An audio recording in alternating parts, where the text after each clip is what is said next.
What's up, dude?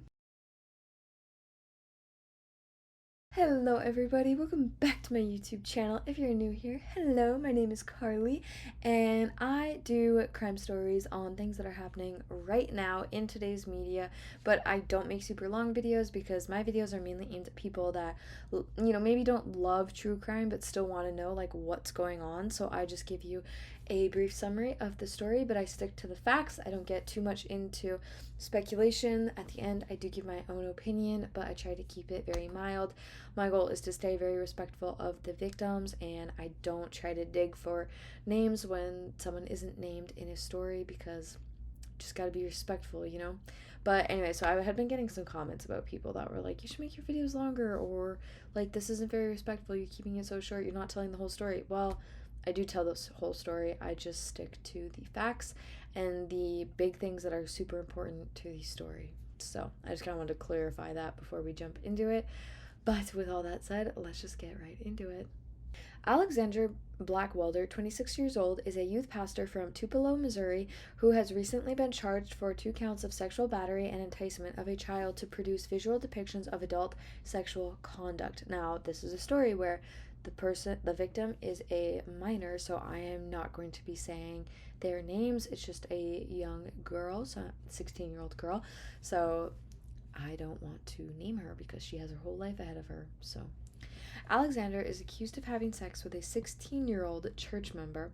I think the charges are serious enough that we need to keep you, Tupelo Municipal Court Judge Willie Allen said as he denied Alexander bond.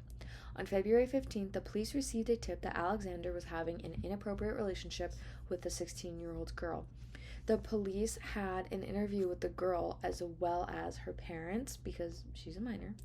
In the interview, the girl denied any improprieties but did say that she talked with Alexander and sent messages through Snapchat.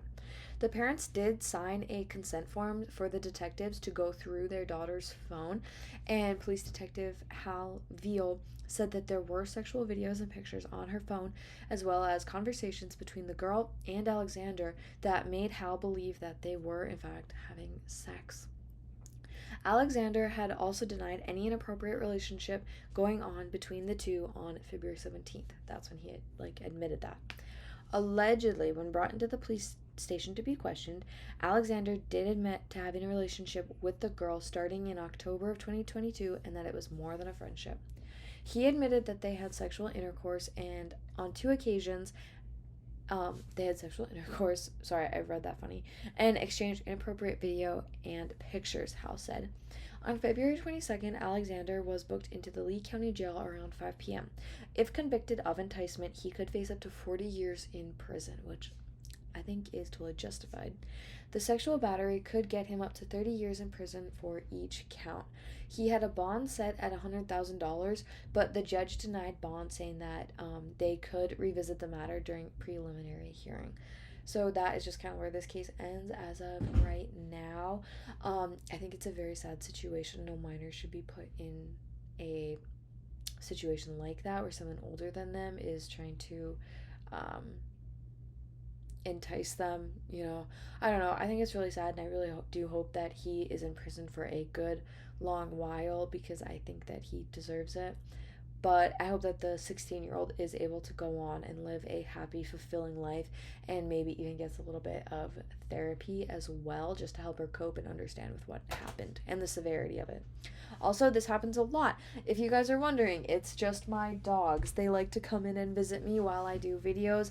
Sometimes I have them up on my bed. A lot of times, Jake,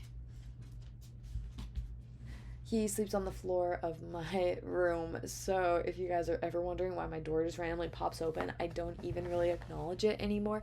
I just push it shut because I don't even think about it. I'm so used to it. Living with 2 male dogs is like living with 2 frat bros. They just barge into my room. They backtalk like crazy. They leave their wet towels on the floor. No, just kidding. But so that is the case today. Please be sure to leave your guys' comments and thoughts down in the comments down below.